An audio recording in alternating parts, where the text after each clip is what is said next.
To another BG3 Moon Classes tutorial video. Today we're talking about the sidebar, which is a big, complex mess of lots of small settings that can be found over a range of different objects you'll use in the level. I tried my best to find the ones that we understand, find useful, and are simple enough to blitz through to make this video consumable. In turn, because these settings are used across a range of objects, we'll be using these visual tags here to showcase them through the scenery, items, characters, and constructs. This video is mostly going to be focused around the first two, sceneries and items, as characters are a can of complexity and constructs have already been covered in their own video or covered by the other two. We'll start with player movement, which will cover everything the player will do automatically when directed to move somewhere. Click through means the player cannot click this hitbox. All other options remain true, such as being walkable, climbable or similar, but it cannot be clicked directly. Often used for scenery terrain at the edge of the map, overhangs, or simply not meant to be clickable. Click-through can be attacked is a modifier for a click-through property that allows the object to still be the recipient of attacks. This is so specific that even I can't think of a use case, but for completion reasons I've added. Climb on tells the AI grid to compile that this object can be climbed on if the step height is in the correct range. This range is about 2 meters up and 4 meters down with some leniency. This means you can drop off the roof of the building easily, but you need some support to climb back up. Gameplay wise, this is the difference between a movement action and a bonus action jump, as well as gameplay convenience. Laren uses this everywhere. Wadeable is only used for water and other players. It lets the player walk through it while applying a status effect to them, such as difficult terrain for water. Walk on determines if the AI grid allows the player or NPCs to be there. This includes trying to force the player there, such as via teleporting. This is used to block areas at the ends of levels or areas Laren simply do not want the player to go. And last on our list, walk through disables collision entirely for navigation. The player will walk through the object as if it wasn't there. This is used for routes and objects so low that you won't notice the player clipping, but big enough that it will cause annoyances with pathing. Next we'll take a quick detour to camera movement. We've covered this briefly in fade groups, but as a quick refresher, allow camera movement allows the object to exit terrain when moving the free camera. However, I still could not find a use for this being used in the main game. Most scenery terrain just uses fade groups or actual terrain, even in scenarios where I personally think the level will benefit. Suggest trying this out for yourself and seeing if it's right for your level. Collide through camera forces the object to block camera movement. This can be used for the edges of levels in caves and such, where the geometry will clip. Laren also doesn't seem to use this, even when I went looking for it, but honestly I suggest you do if it makes a better experience. Just be careful not to make the player feel too cramped in tight areas. Next, we'll go over everything related to how your player interacts with objects in the world. This will focus on a broad range of topics that are generally applicable to most items. Shoot through and shoot through type. The sideboard projectiles ignore these objects. This setting is why boxes don't block projectiles, but barrels do. It's turned on for objects that will obviously allow projectiles, to allow some flexibility, like rocks that stick into terrain a little bit too far. Doesn't block vision is used for transparent models that would be silly if they were fully opaque, such as those with obvious gaps to see through them like jail bars. Can be picked up determines if a player can pocket the item. This ensures that players don't run off with statues, lamps or anything else you probably want nailed down but can still be interacted with. This stats bar lets you adjust the HP, resistances and AC of an item. However, you should go to stats, make derived in and add it to your mod here. Then, in this copy, you can edit the values there and assign them to the item. That way, you make a brand new instance of your stats that you can edit them to your hard content, without accidentally making all Greek baskets in your actual game 1000 HP, fire immune, 40 ton, absolute monsters. Only in difficulty and excluding difficulty makes items or characters only appear in certain difficulties. This can let players access more or fewer items or adjust fights to have more or fewer enemies at different levels. Destroy with stack makes the entire stack of objects disintegrate when one breaks. You can use this for a pile of boxes hiding a gap in the wall to ensure the player only has to break one box to enter, rather than individually smashing every single box. Destroyed is similar to disabling interaction, however it exists as an object that can be picked up and moved.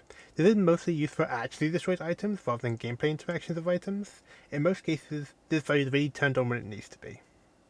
Disable interaction essentially turns an item into scenery, useful if you want to repurpose a model that's an item without a ton of hassle making it player safe, such as turning fruit bags into sandbags.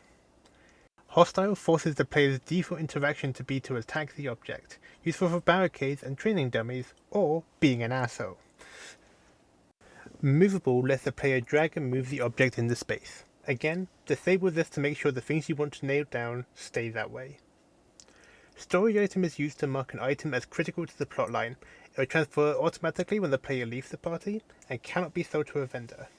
Sellable can be overwritten with its tradable type, allowing you to make story items tradable or non-story items untradable. Tooltip type lets you determine if the item appears when holding the tooltip button, such as left alt on the keyboard.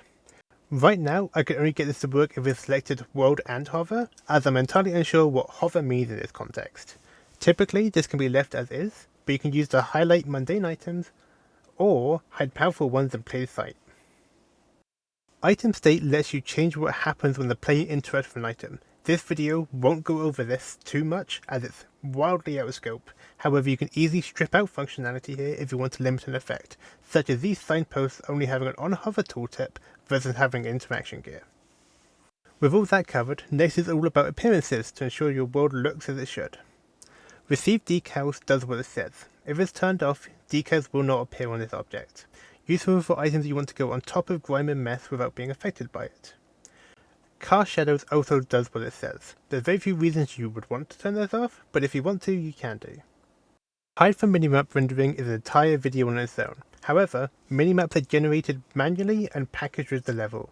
This setting removes these objects from being included from that initial render. It is extremely useful for placing in dungeons where you have objects in the ceiling of the area you do not want or need rendered. The Shadow Proxy is used to add fake shadows into the level. This object becomes invisible, but the shadow remains. Laren uses this on objects called shadow planes to add shadows of implied or tall or nearby trees. Icon changes the item's icon. You probably don't need to change this from the default values unless you're using a custom item.